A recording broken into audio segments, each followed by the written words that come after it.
14절입니다. 디모데후서 1장 9절에서 14절까지 말씀을 교독하시겠습니다. 하나님이 우리를 구원하사 거룩하신 소명으로 부르심은 우리의 행위대로 하심이 아니요 오직 자기의 뜻과 영원 전부터 그리스도 예수 안에서 우리에게 주신 은혜대로 하심이라.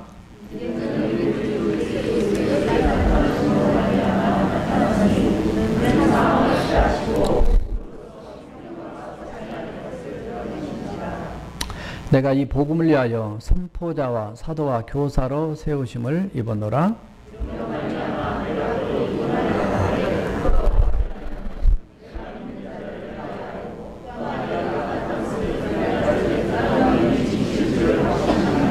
너는 그리스도 예수 안에 있는 믿음과 사랑으로서 내게 들은 바 바른 말을 본받아 지키고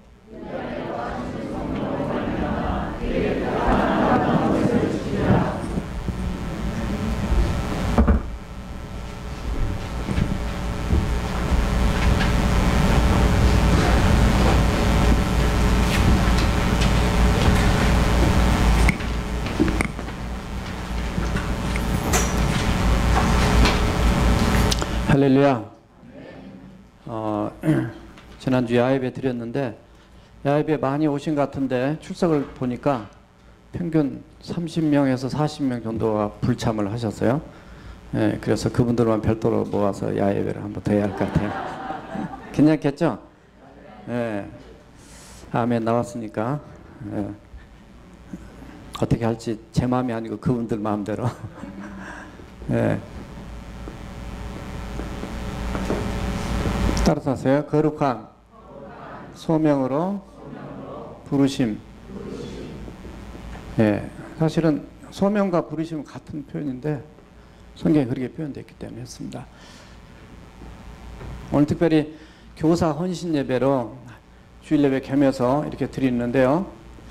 교사. 여러분들은 교사입니까? 아닙니까? 자격증이 없다고요? 예. 아니면 학생들이 없다고요? 나란 존재, 우리란 존재는 사실 교사면서 학생입니다. 무슨 얘기냐면 교사가 되려면 아까 우리 교사님들 앞에 나와 찬양하셨지만은 교사가 되려면 학생이 돼야 돼요. 배우지 않으면 가르칠 수가 없습니다.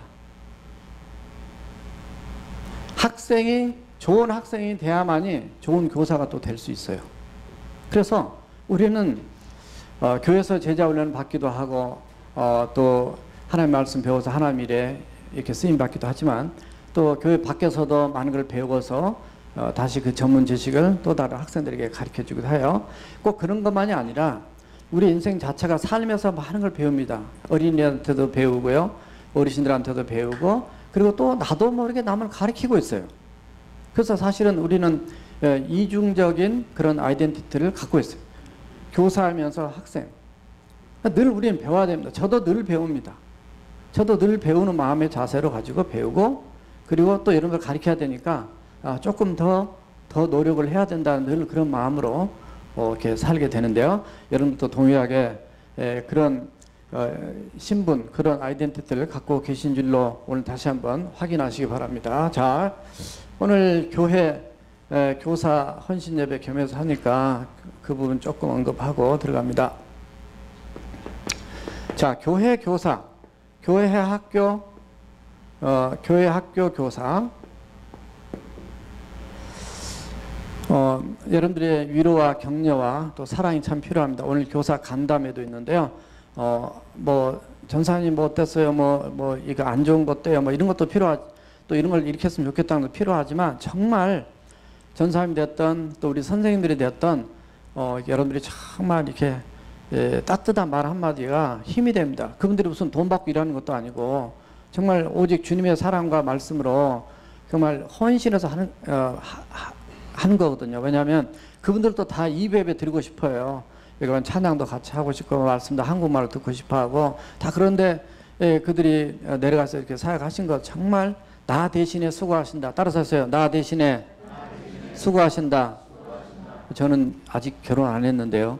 뭐 이렇게 생각하는 사람 계실지 모르지만 다 여러분들 또 뒤에 가면 다 그런 또 사랑의 빛을 또 지게 돼요. 어떻든 나 대신에 수고해요.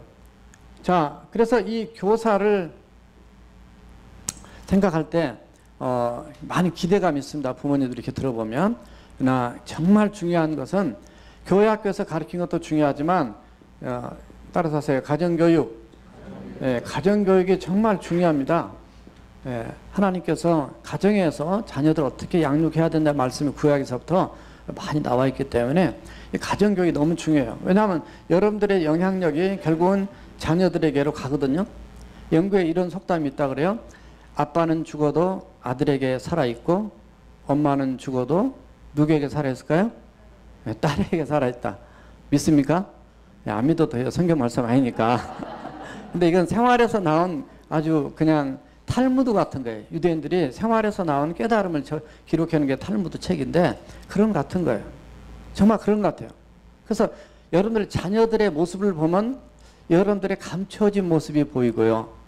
여러분들의 모습을 보면 또 자녀들의 모습이 보여지는 거예요. 그래서 정말 염려가 되죠.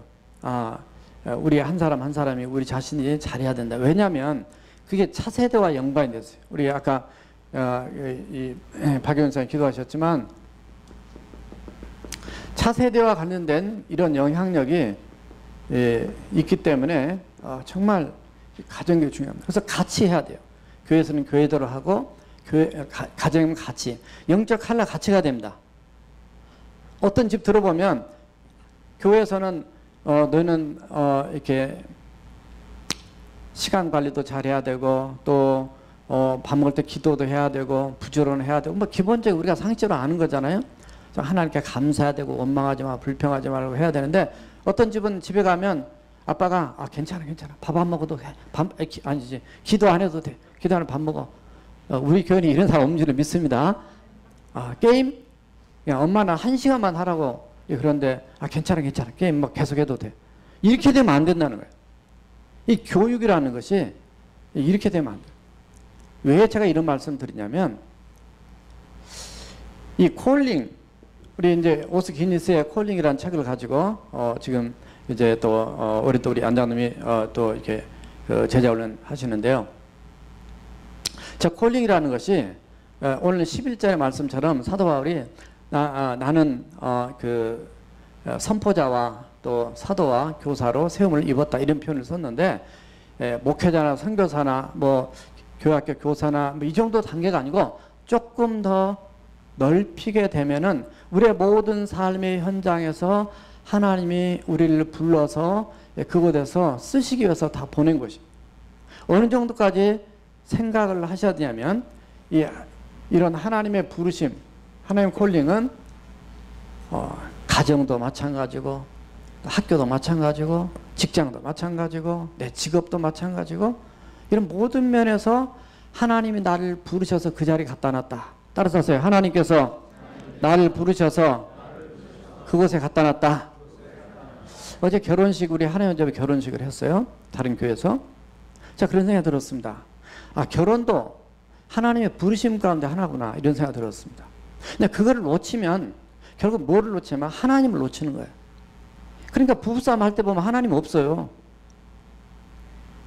하나님이 빠져버린 우리 둘끼리만에 서로 불러주고 그래서 서로 사랑해서 결혼하고 그렇게 둘이 살다가 그냥 행복하지 못하고 이렇게 갈등 느끼고 이런 불행한 아픔들이 얼마나 많은지 모르죠. 우리 이마름 자매가 보낸 이메일에 보니까 김구 선생이 얘기했던 것이 생각이 나네요. 우리의 삶이 지옥이 되고 싶으면 옆 사람을 미워해라. 성경 말씀 아니지만 옆 사람 미워하면 인생이 지옥이 되는 거예요. 남편으로서 부름을 받았다는 거예요. 가정 안에 아내로서 내가 부름받았다. 누가? 하나님이 나를 불러주셨다. 그런 개념으로 생각하면 훨씬 더 우리의 삶의 현장에서 하나님 뜻대로 바르게 살 수 있어요. 자, 그런데 문제는 요게 붙어 있어요. 따라서 하세요. 거룩함. 하기오스란 말인데 이 구별됐단 말입니다. 그러니까 하나님의 백성들은 예수 믿지 않은 사람과 달리 구별되게 하나님께서 우리를 거룩한 존재로 하나님이 부르신 것을 말씀하고 있어요. 그래서 우리의 부르심은 어떤 아까 말씀드린 어떤 사역적인 거, 어떤 하나님 일에 어떤 관련된 그것만이 아니라 결국은 내가 사업을 하던 직장을 다니던 학교를 다니던 내가 결혼을 하셨던 내가 부모로서 내 위치든 내가 자녀가 되었던 모두 다 하나님께서 나를 이곳에다가 두었다. 내 이런 집에 태어나게 하셨다. 이런 가정에 이 사람과 함께 일하게 하셨다. 그런 개념으로 생각을 하게 되면 그것이 바로 거룩한 크리스찬의 삶으로 이루어가고 또 그곳에서 하나님의 영향을 끼치는 그런 우리의 존재가 될 줄 믿습니다. 왜냐하면은 오늘 이 말씀은 사실 사도 바울이 디모데에게 던진 말씀인데 그 던진 말씀 가운데서 우리는 디모데가 들었던 그 말씀 내용을 통해서 우리의 삶을 재조명을 해 보시면은 조금 더 말씀 이해가 될 거예요. 자, 하나님 우리를 부르셨다는 것 자체가 이제 콜링이고 또 하나님의 그 부르심인데요. 자, 이것을 이렇게 썼습니다. 제목을 심플하게 잡다 보니까 이렇게 했어요. 따라서 하세요. by 은혜. by 랭귀지. 길게 쓰고 싶지 않아서 오늘은 앞에 영어고 뒤에는 한국말이고 다 이렇게 넣어. 어떻게 하면 심플하게 쓰면서 저기를 안 쳐다봐도 될까 이렇게 해서 자, 은혜로 이런 거룩한 하나님의 존재로 우리가 하나님으로부터 부름을 받았다는 자체가 은혜라는 거예요. 물론 우리가 너무 성경이 많이 나올 때 잘 알고는 있습니다. 은혜라는 게 뭐예요? 내가 자격이 없어요. 내가 자격이 없음에도 불구하고 하나님께서 내게 베풀어 주신 그런 사랑, 호의, 이렇게 씁시다. 이거예요. 난 자격이 없어요. 이 은혜를 두 가지로 얘기합니다. 오늘 말씀에는 소명적인 포커스고 말씀을 하고 있지만 앞에 보면 우리 하나님께서 우리를 구원하사 거룩한 소명으로 우리를 부르심은 이렇게 되어 있어요. 그러니까 먼저 뭐라냐면 구원이 나옵니다. 구원이 하나님의 은혜로 되었다는 거예요. 내가 자격이 없는데 나를 구원시켜 줬다는 거예요. 그 은혜를 인하여 믿음으로 말미암아 구원을 얻었나니 이것이 너에게서 난 것이 아니요 하나님의 선물이다. 행위에서 난 것이 아니다. 행위에서 난 것이 아니니 누구든지 자랑치 못하게 합니다. 너무 잘할 말씀입니다.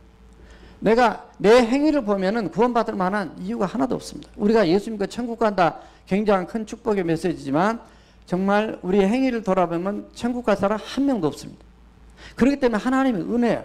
내가 교회 다니고 예수 믿고 이곳에 와서 이 자리에 앉아있다는 것 자체가 하나님의 은혜고 하나님의 이끄심이고 하나님의 부으심 가운데 이곳에 와서 여러분들 앉아 계신 줄 믿습니다.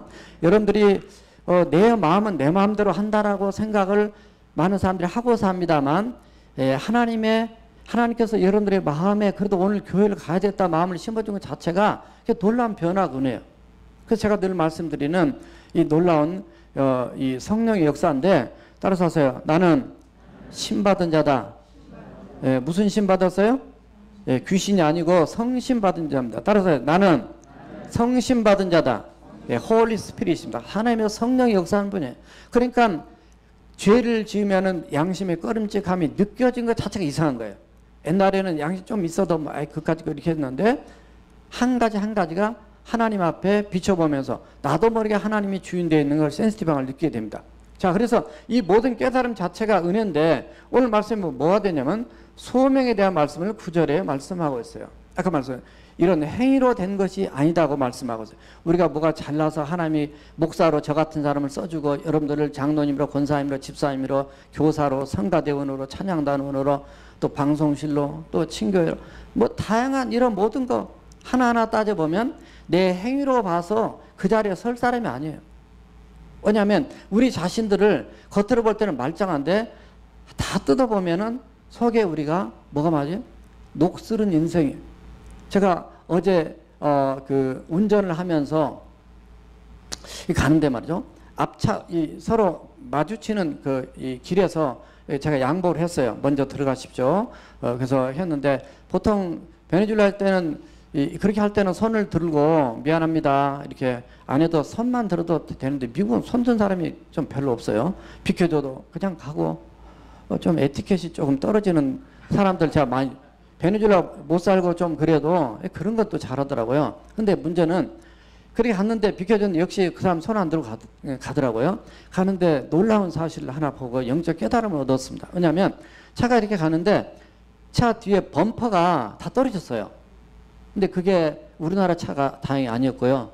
미국 차도 아니었고 그러니까 어떤 딴 나라 차였는데 범퍼가 다 떨어졌는데요. 제가 겉의 모습은 너무 깔끔하고 새 차였어요. 근데 아마 사고 나서 그런지 뒤에가 범퍼가 다 떨어졌는데 떨어진 그 안쪽에 다 노출돼 있죠. 본데 다 녹이 슬어 있어요. 와, 다 녹이 슬어 있어요.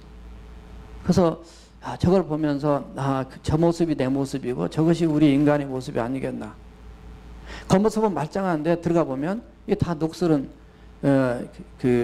그래서 그 차 좋다고 보고 디자인 좋다고 보고 이쁘다고 하고 이거 뭐 비싸니 싸니 해가지고 샀는데 뒤에 다 속에 뜯어놓고 보니까 그 몇 달 1년도 안 돼서 완전 새 차인데 보니까 그런 모습. 그럼에도 우리가 들어가 보면 다 우리가 죄인이고 우리가 너무 연약한 그럼에도 불구하고 우리를 구원해 주시고 우리를 써주신다는 것 자체가 너무나 하나님의 큰 은혜. 이 사실을 우리가 다시 한번 깨달아야 할 줄 믿습니다. 이 은혜를 깨달으면요 사람이 겸손해져요. 그래서 이 사도 바울은 하나님께서 자기를 불러주셨어요. 나 같은 사람을 구원해 주셨어요. 나 같은 사람을 하나님의 사람을 써주셨어요. 그것에 너무 감사한 거예요. 그러니까 고린도전서 15장 10절에서 내가 나된 것. 그러니까 그걸 뭐냐면 내가 나된 것은 나처럼 이렇게 변화된 걸 얘기합니다. 내가 이렇게 달라졌다는. 옛날엔 녹슬인 인생이고 아니면 날카로운 인생에 남을 죽이고 핍박하고 하나님을 대적하는 이런 인생이었는데 내가 달라졌다는 거예요. 왜 달라졌냐? 바로 예수님을 통해서 내가 주님 만나고 달라지고 내가 주님의 손에 붙잡혀서 내가 이렇게 쓰임 받는다는 자체가 옛날엔 죽이는 데 앞장섰지만 이제는 살리는 데 앞장서는 인생으로 산다는 자체가 놀라운 은혜라는 거예요. 그래서 그 은혜에 사로잡혔어요. 그래서 사도 바울은 이런 소명을 받고 따라서 하세요. 사도 바울은 은혜파다. 하나님 은혜를 깨닫게 되면은 사람이 겸손해지고요. 그리고 늘 감사하게 되고요. 그리고 하나님만이 아니라 사람도 소중하게 생각하는 마음이 듭니다. 근데 그전에는 그가 은혜파가 아니라 따라서 하세요. 율법파. 하나님 말씀을 옛날에 율법이라고 하기 때문에 율자 빼고 그냥 법을 해도 법파야. 법만 가지고 얘기한 사람들은 날카롭고 지적하고 그냥 정죄하고 비판하고 맨날 잘못된 것만 잡았단 말이죠. 옛날엔 자기가 이런 인생이었어요. 그런데 나 같은 인생을 하나님께서 불러주셔서 이제는 정말 그 은혜를 아는 자예요. 왜냐하면 내가 체험을 했기 때문에. 그래서 이 교사가 되고 또 우리 하나님의 사람들이 우리 주님 앞에 쓰임받는 곳곳에서 우리의 모든 하는 사역들은요. 오늘 교사만이 사실이 아니라 이미 교사들은 다 밑에 내려가 있어요.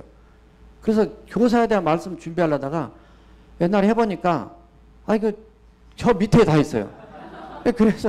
그래서 지금 말씀을 앞에만 얘기하고 지금 옆으로 살짝 빠지면서 지금 두리뭉실하게 전하는 거예요. 결국 우리는 꼭 교사만 들을 메시지가 아니고 결국은 저나 여러분들이 다 해야 될 메시지더라고요. 그래서 하나님의 은혜를 알면은 하나님 은혜로 주님의 일을 하는 겁니다. 어린이를 대할 때도 남편을 대할 때도 아내를 대할 때도 하나님의 은혜의 시각으로 대하면은 너무나 감사하는 마음으로 사는 거예요. 그런데 이 은혜로 대한 게 아니라 법으로 대하게 되니까 이 법으로 대한 인생이 누구예요? 바로 바리새인들이에요. 서기관들이에요. 또 이 사두개인들 예수님 당시에 예수님이 그 은혜를 가지고 이 땅에 용서하시고 그 문제를 해결하게 오신 그 예수님의 마음이 아니라 자꾸 그렇게만 하다 보니까 결국은 죽이는 일에 다 앞장.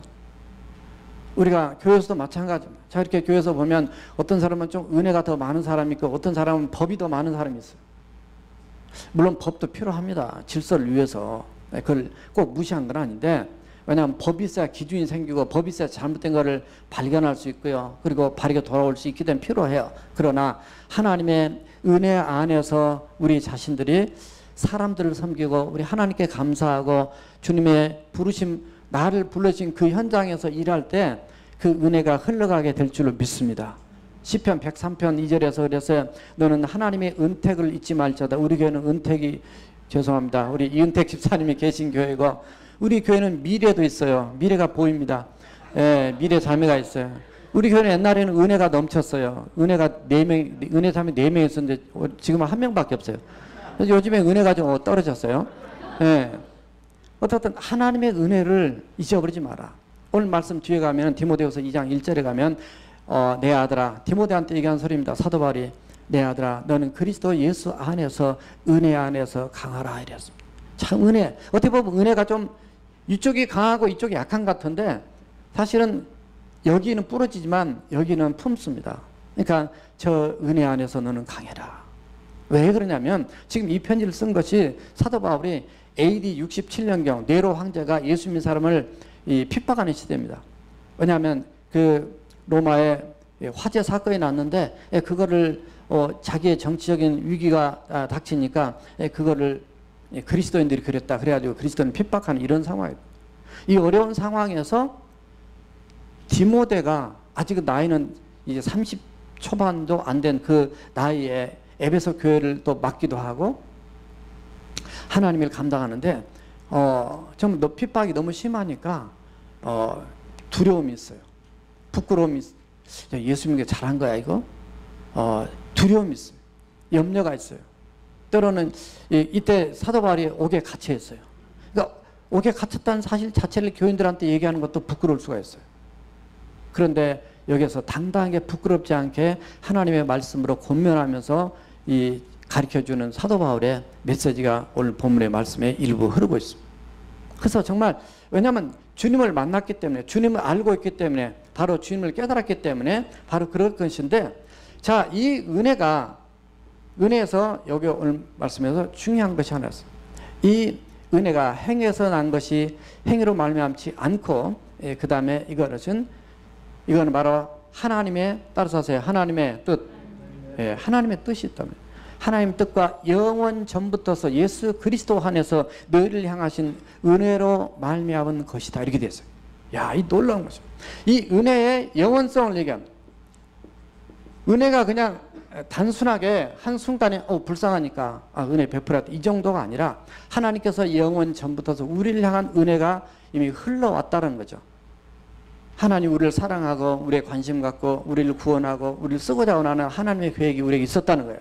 그래서 그거를 생각할 때 너무 감격한 거예요. 사도 바울이 그래서 은혜파가 됐던 거는 나 같은 사람을 향해서 하나님의 사랑이 그냥 이 친구 고쳐가지고 내가 한번 써먹어야 됐다 이런 마음으로 한순간에 생각하신 것이 아니고 이 하나님의 사랑을 알아보니까 옛날부터서 나를 향한 그 은혜와 사랑이 계속되어 왔구나를 깨닫게 된 거예요. 그래서 그 은혜를 깨닫고 내가 그 주님을 위해서 내가 평생을 살아야 되겠다. 물론 하나님께서 쓰시겠다고 먼저 말씀하셨지만 그 마음 변함없이 이렇게 가게 된 걸 봅니다. 그래서 이 하나님의 뜻이 뭐를 의미하냐면 우리가 구원받고 우리가 쓰임받는 거 이런 것이 하나님 은혜인데 이 하나님 은혜 자체가 어떻게 이루어지냐면 따라서 하나님의 주권이에요.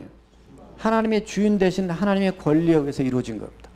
그러니까 우리 인생이 아무리 내가 주인이라 해봐야 여러분 오래 못 삽니다. 뭐 많이 살아야 100살 넘어 살다가 돌아가실 텐데 그러고 나면 끝이 아니냐.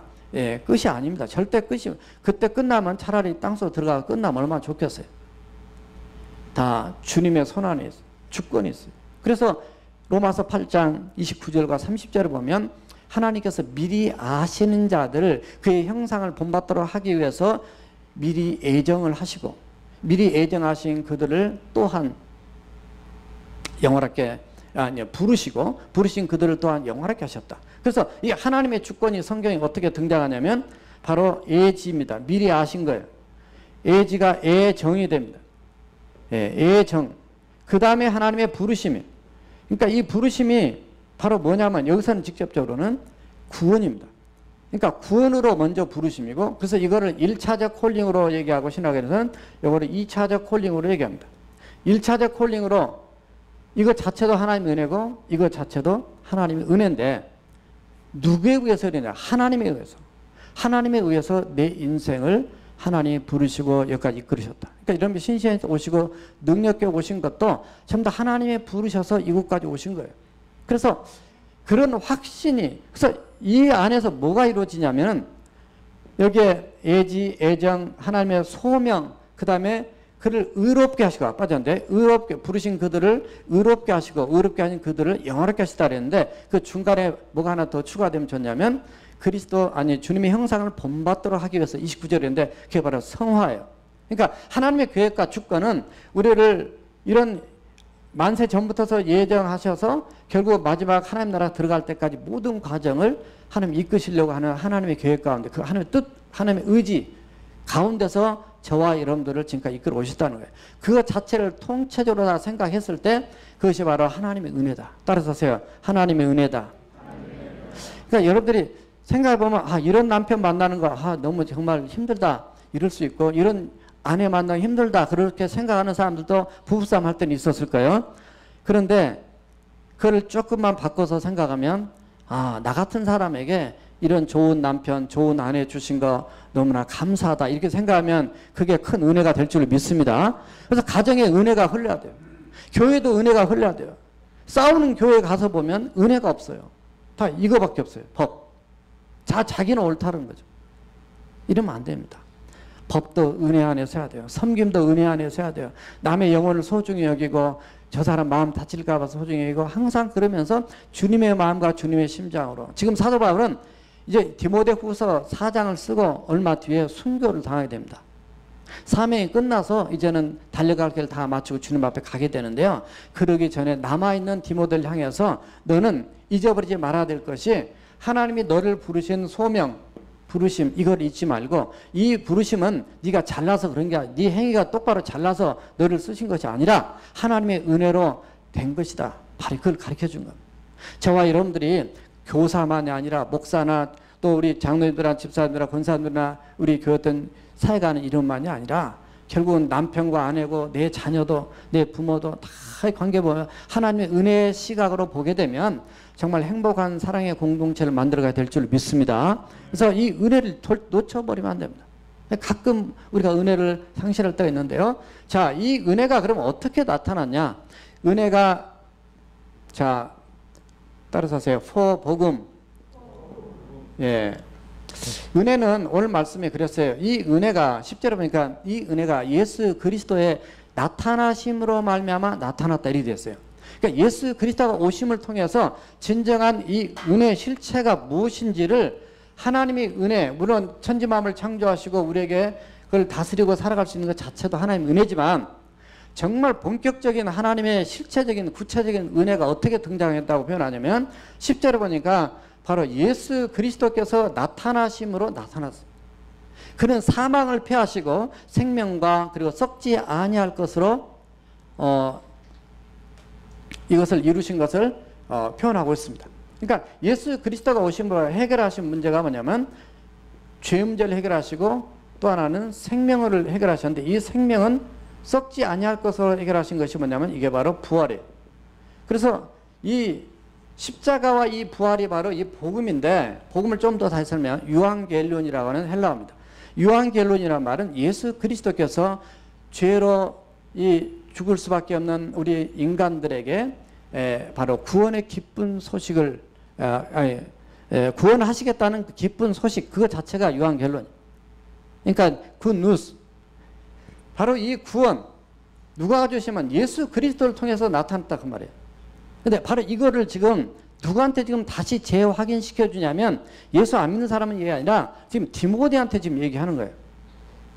그러니까 힘들고 어렵고 왜냐하면 거기에 보면 그 8절의 앞에 보면 너는 고난과 함께 그 복음과 함께 고난을 받으라 그랬어요. 내가 주의 일을 증언한 것과 내가 옥에 갇힌 것을 부끄러워하지 말고 너는 복음과 함께 고난을 받으라. 그 앞에 7절을 하면 하나님께서 우리에게 주신 마음은 두려워하는 마음이 아니요 사랑하고 근신하고 절제하는 마음이다. 이런 표현을 쓰고 있어요. 그러니까 무슨 얘기냐면 지금 디모데가 마음에 지금 두려움이 있어요. 왜냐면 아까 말씀드렸지 크리스찬들을 핍박하는 것이 있고 지금 사도 바울도 옥에 지금 갇혀 있고 이런 상황에서 염려, 근심, 걱정 많은 그런 어두운 감정들이 그들이 있는 거예요. 그런데 너는 절대 이때 흔들리지 말아야 할 것은 바로 하나님을 향한 신앙 또 우리 주님이 이 땅에 오셔서 지금까지 이루시고 너도 지금까지 쓰임받고 나도 지금까지 쓰임받았던 바로 이런 절대적인 사실. 그러므로 이 복음을 위해서 우리가 살아야 된다. 나도 지금 그렇게 살고 있다. 그래서 이를 위해서 11절에 보니까 내가 바로 아까 말씀드렸던 선포자와 그리고 사도와 교사로 내가 세움을 받은 존재가 되었다. 그래서 사도 바울은 이 거룩한 하나님에 대한 부르심의 부름을 위해서 달려가는 빌립보서 3장 10절에 있는 말씀에 흔들림 없는 그런 모습을 보여주고 있습니다. 가정에서도 마찬가지고 우리 교사들이 흔들려버리면 학생들이 흔들려버려요. 목자들이 가르칠 때 흔들려버리면 목원들이 신앙이 흔들립니다. 그래서 정말 교회에서 앞에 쓴 사람들의 리더들의 영적인 칼라가 중요한 것이요. 앞에 쓴 사람이 신앙의 칼라가 이상하면 뒤에 쓴 사람, 뒤에 따라온 사람 다 그렇게 따라가게 됐어요. 우리 교회가 지금 이제 하나님 은혜 가운데 지금 벌써 첫 예배 드리고 지금까지 19년째. 이제 이번 11월 둘째 주가 창립 19주년이 되는데요. 이렇게 오면서 그래도 하나님 은혜로 제가 2년 반 됐을 때 이 교회 왔는데 지금까지 그래도 하나님 은혜로 이렇게 그래도 잘 온 이유 중에 하나는 그래도 제가 부족하지만 우리 안장로님 비롯해서 장로님들, 집사님들 이분들이 어떻게 하나님 뜻대로 살려고 했기 때문에 그것을 본받아서 그래도 뒤에 오신 분들도 뭐 신앙 좋은 분들 많이 계시지만은 그래도 이 교회가 그래도 건강히 유지한 것은 바로 하나님 뜻대로 살려가는 주의 복음이 뭐예요? 예수 그리스도예요. 하나님을 위한 거예요. 무엇을 먹든지 마시든지 하나님의 영광을 위하는 그런 근본적이고 확실한 그런 신앙의 삶이 흐트러지지 않도록 열심히 노력해왔기 때문에 나타난 하나님의 은혜고 그런 축복이라고 믿습니다. 저는 이런 모습을 앞으로도 저는 계속 가야 된다고 생각을 해요. 그래서 제자 훈련도 합니다. 그래서 사도 바울이 지금 누구를 제자 훈련하고 있냐면 디모데를 하고 있는 거예요. 왜냐하면 리더 한 사람이 리더를 똑 키워야 됩니다. 리더가 저 밑에 사람 키울 수도 있지만요. 거기에 디모데후서 2장 2절에서 4절까지 쭉 내려가 보면 거기에 그 제자 4단계 제자가 나왔어요. 네가 충성한 사람에게 또 부탁을 하고 그들이 또 다른 사람을 가르치고 이런 과정들. 그래서 한 사람이 중요한 거예요. 그 한 사람이 무엇을 위해서 이제 이렇게 나타난 하나님의 은혜가 예수 그리스도로 구체적으로 나타났는데 바로 이 복음은 바로 구원의 복음이고 생명의 복음이고 부활의 복음인데 바로 예수 그리스도를 위해서 하나님의 나라를 위해서 너희 흔들리면 안 된다는 걸 지금 얘기하는 겁니다. 어떤 상황에도 흔들리면 안 된다. 왜냐하면 가끔 제가 한국에 있을 때 그런 얘기 들었어요. 우리 선생님은요 성경을 다 안 믿는 것 같아요. 근데 그 말이 다 들어옵니다. 왜냐면 부모님한테 얘기해가지고 부모님한테 전화가 와요. 교사가 중요한 거예요. 지금 아까 여기서 와서 서 있지만요. 이 교사들이 그냥 교사니까 영어만 잘해서 교사 이건 아닙니다. 영어는 기본으로 영어를 해야 되니까 영어를 잘해야지만 영어 잘했다고 무조건 교사하면 안 돼요. 주님에 대한 분명한 신앙과 확신이 서 있지 않으면 우리 애들을 망치는 거예요. 그래서 지금 전사님들 둘이 와서 지금 잘 가르치고 잘 하고 있어서 훨씬 마음이 지금 놓입니다. 그러니까 여러분이 많이 기도를 해드려야 되고요. 교회 학교에서 배운 대로 배웠으면은 여러분들이 집에서 협력을 같이 해서 정말 그들이 차세대를 위해서 이 시대가 지금 예수 믿는 거 귀찮죠. 교회 가면 이 복음은 죄를 지적하거든요. 회개를 지적하거든요. 예수 그리스도 우리 주님 앞에 돌아야 된다는 걸 지적하거든요. 그러니까 세상이 싫어하는 거예요. 왜 세상이 교회를 미워한 줄 아세요? 두 가지입니다. 하나는 예수 믿는 사람 똑바로 못 살았기 때문에 그거는 당연히 지적을 받아야죠. 똑바로 살아라는 얘기예요. 그거는 하나님의 또 다른 방법을 통해서 가르쳐주는 채찍이고 음성이에요. 또 하나는 뭔지 아세요? 자기들이 어둡기 때문에 그런 거예요. 죄를 지적하니까 싫으니까 그런 거예요. 우리는 한 사람을 키우더라도 제대로 된 한 신앙인을 똑바로 키우기를 원하고 여러분의 자녀도 그렇게 되기를 원하고 그런 열망을 가지고 제자 훈련을 하는 겁니다. 제가 11월 그 초에 인도와 네팔을 갑니다. 지금 이제 우리 장로님도 아시고 목자들 몇 분 아시고 아직 전체로 얘기할 기회가 없었는데 갑자기 옛날에 봄에 오셨던 정태 목사님이 부탁을 하셔서 그 바이블 동서남북 성경 이렇게 가르치는 거를 와서 좀 해달라 그래가지고 거기 원진 목사님들 70명 가르치기 위해서 가게 됩니다. 정말 저도 많이 부담돼요. 주일 제가 2번을 빠져야 돼요. 보니까 창립주일을 빠지더라고요. 그래서 창립주일이 더 중요하냐 거기에 요청하는 게 더 중요하냐. 기도하면서 창립절이 뭐게 중요한가. 뭐 창립절 작년에 재작년에 다 했어. 아무 우리 행사하고 설교 한 번만 그냥 교회에 대한 설교한 것 외에는 사실 가끔 케이크 하나만 자른 거 외에는 없었어요. 뭐가 더 중요할까? 그래서 우리 안장로를 먼저 의논했습니다. 어떻게 좋겠습니까? 그리고 하나님 원하시면 가셔야죠. 그래서 결국은 우리 장로들한테 보내고 이렇게 결정을 했습니다. 왜냐하면 거기에 너무 열악한 거죠. 그 히말라야 산 밑에 네팔 지난번 지진 났던데. 근데 그들이 말씀을 배우기 위해서 이렇게 선지서와 역사서 34권입니다. 구약에. 그걸 일주일에 다 가르쳐야 돼요. 아침부터 저녁까지 오후 5시, 8시 반부터 끝나고 인도 가서 3일 정도 선교지 돌아보고 또 이쪽이나 저쪽이나 주일날은 또 말씀 전하고요. 네팔은 토요일날이 주일 예배드린대요. 희한한 나라죠.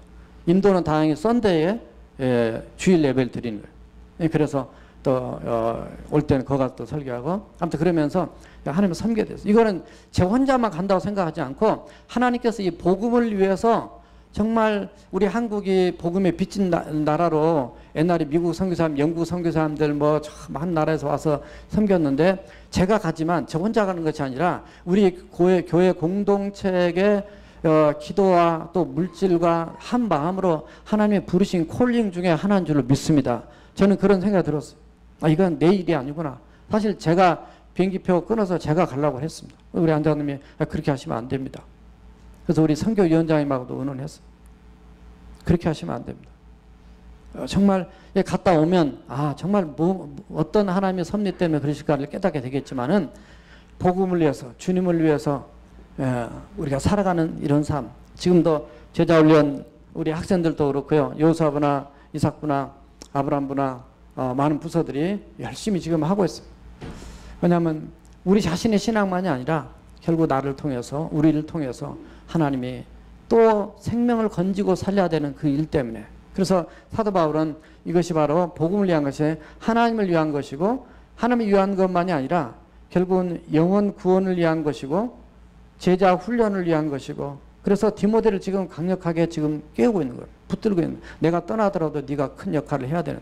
예수님이 십자가 못 박혀 죽으시더라도 12 제자에게 정말 기대를 거시면서 그들에게 어떤 사명을 부여해 준 것처럼 바로 우리 자신들도 내 신앙 하나만 지키는 정도에만 머물지 마시고 여러분들의 후대나 그리고 여러분들이 지금 옆에 있는 우리 세교우들 또 믿음 연약한 분들 그런 자들을 위해서 우리가 하나님의 사랑과 말씀으로 그들을 온전히 세울 수 있는 그런 사명자로 저와 여러분들이 살아가야 될 줄 믿습니다. 그래서 사도 바울은 복음 때문에 구원을 받고 복음을 위해서 또 부름받아서 사역하는 것을 보게 돼요. 자, 그러려면 자 이렇게 된 바울이 보여준 또 하나가 있습니다.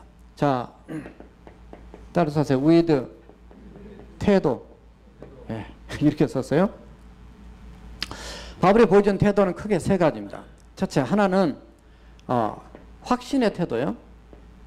자, 어떤 확신을 갖고 있냐면 내가 복음 전도자가 되지 않고 교사가 되지 않고 내가 사도가 되지 않았다. 사도 그러면 아포스톨로스 여기에 보내심 받은 자. 내가 되지 않았더라면 내가 고난 안 받았을 것이라는 거예요. 그런데 내가 이 사도로 복음을 증가하다 보니까 예수 믿는 것 때문에 예수님의 복음을 증가하는 때문에 많은 핍박이 있었습니다. 그러니까 그 핍박을 말하자면 고난이 있었는데 내가 이 고난 당한 것을 부끄러워하지 않는다라고 표현하고 있어요. 부끄러워하지 않는다. 여러분 예수 믿는 게 부끄럽습니까? 아니죠. 어떤 사람이 예수 믿는 게 부끄러워가지고 이렇게 그냥 식당 가서도 이렇게 제가 늘 기도하지만 세수기도 이렇게 쫙 한번 훑으면 기도 아멘 다 끝났어요. 어떤 사람 창살기도 그래서 손 이렇게 해가지고 누가 볼까 안 볼까 하고 이렇게 해놓고 그냥 빨리 기도 끝나고 예수 믿는 게 부끄러우면 너희들이 사람 앞에서 나를 부끄러우면 그날에 주님 앞에 가서 나도 너희를 부끄러워하리라. 예수님 그러셨거든요. 그러니까 예수 믿는 거 우리가 무슨 죄 짓는 일 하는 거 아니잖아요. 내가 무슨 도둑질이나 했다면 좀 부끄러울 수 있지만은 그렇지 않고 하나님 믿는 거 얼마나 자랑스럽고 자부심 있는 거냐 그 말이에요. 내가 지금 옥에 갇혔어요. 사도 바울이 죄져가지고 옥에 갇혔으면 부끄러운 짓이죠. 그러나 그는 복음을 전하다가 정말 영혼을 살리고 건지고 좋은 일을 하다가 갇혔어요. 죄를 지어서 옥에 갇혔다면 그건 부끄럽지만은 내가 정말 복음을 전하다가 갇혔기 때문에 이것은 그는 고난을 당할 때 내가 하나님을 생각하고 참으면 이건 하나님 앞에 아름다운 것이다 그랬어. 베드로전서 2장 19절에 그런 표현인데 어떻든 이 고난으로 인해서 부끄럽지 말라고 얘기를 하는 것입니다. 그래서 어떤 확신이냐면 따라서 하세요. 복음 확신. 여기가 복음이 나오지만요. 이 성경에는 그런 표현들이 있습니다. 로마서 1장 16절에 내가 복음을 부끄러워하지 아니하노니 이 복음은 믿는 모든 자에게 구원을 주시는 하나님의 능력이 됨이라 이렇게 됐어요. 그래서 복음이 부끄럽지 않아요. 나 같은 사람 구원해 주고 나 같은 사람 살려줬는데 이 복음이 절대 부끄럽지 않다는, 복음 때문에 고난을 당하는 것도 부끄럽지 않다는 거예요. 여러분들이 예수 믿다가 때로는 몸이 아플 수도 있고요. 또 사업이 안 될 수도 있고요. 어떤 어려움이 있지만 그것 때문에 부끄러워하지 마세요. 남들은 아무 생각 별로 없어요. 자기만 그런 거예요.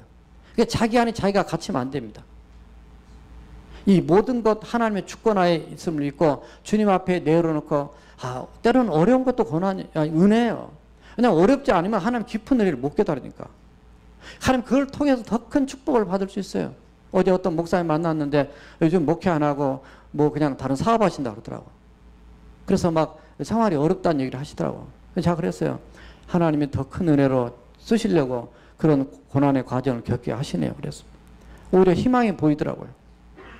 어려운 것 자체만 뭐 어려움 속에 빠져 절망, 좌절, 낙심할 수 있죠. 그러나 하나님 왜 저렇게 어려움 산 꼴짜기까지 이렇게 떨어뜨렸을까? 여기에 있어야만이 장차 나타날 영광과 족지 비교할 수 없는 그날이 올 것이다. 그러니까 더 하나님 의지하고 더 하나님 믿고 신실하게 살아가면 하나님이 더 놀라운 은혜와 축복을 주실 걸로 믿습니다. 저는 그렇게 얘기했어요. 복음에 대한 확신, 부끄럽지 않. 자, 시간 없으니까 두 번째 따라서 하세요. 지킴.